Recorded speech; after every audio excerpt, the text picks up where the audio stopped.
এত বড় গাছে একটা কুমড়াও কি করে হলো না? আমি তো কম যত্ন করিনি। ধুর।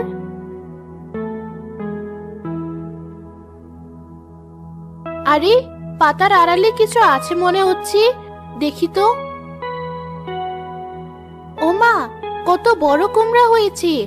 বেশ হবে, এটার অর্ধেকটা ছেলেটার জন্য রান্না করব, আর বাকিটা বিকেলে বাজারে বিক্রি করব। যাই, কুমড়োটা কেটে নিই। আমি কবে উঠতে পারবো তোমার মতো? পারবে বাবা, আর একটু বড় হলে। তোমার ডানাটা আরো বড় হলে তুমিও উঠতে পারবে।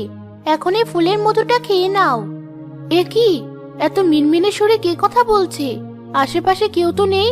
আমার ছেলেটাও তো বাড়িতে ঘুমাচ্ছে, তবে কে কথা বলে? কে? মা, মা, কে যেন ডাকছে। চুপ, একদম চুপ করে থাকো। কোনো মানুষ এসেছে বোধহয়। শব্দটা কুমড়োর ভেতর থেকে আসছে বলে মনে হচ্ছে।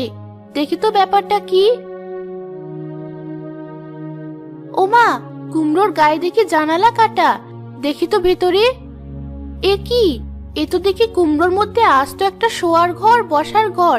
কিন্তু এত ছোট ঘরে কে থাকে? কে কথা বললো এতক্ষণ? আমি কথা বলছি। এত ছোট মানুষ কখনো তো দেখিনি। কি আজব! মানুষ নয়, আমি একটা পরী, সাথে আমার ছোট বাচ্চাও আছে। এই কুমড়োটাই আমাদের ঘর, দয়া করে আমাদের তাড়িয়ে দিও না। কিন্তু এই কুমড়োটা যে আমার লাগবে। আমার ছেলেটা অসুস্থ, ওর মুখে একটু খাবার তুলে দিতে হবে। কি হয়েছে তোমার ছেলের? তার বড় অরুচি খাবারে, শরীরটা দুর্বল। তুমি যদি আমায় না দাঁড়িয়ে দাও, আমি তোমার একটা অন্ন জোগাড়ের ব্যবস্থা করে দিতে পারি। কি ব্যবস্থা?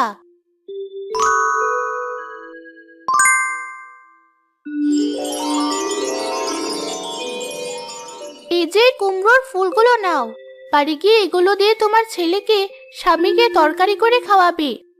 দেখবে ওরা সুস্থ হয়ে যাবে। আর এটা দিয়ে তুমি রোজ দিনে মজার মজার খাবার বানাতে পারবে। এখন থেকে রোজ তোমার মাঝে কুমড়া ফুল হবে। তুমি তুলে নিয়ে যেও, এটা বিভিন্ন রোগের ওষুধ হিসেবেও কাজ লাগবে। ঠিক আছে, আমি কুমড়োটা কাটবো না। তোমরা এখানে নিশ্চিন্তে থাকো,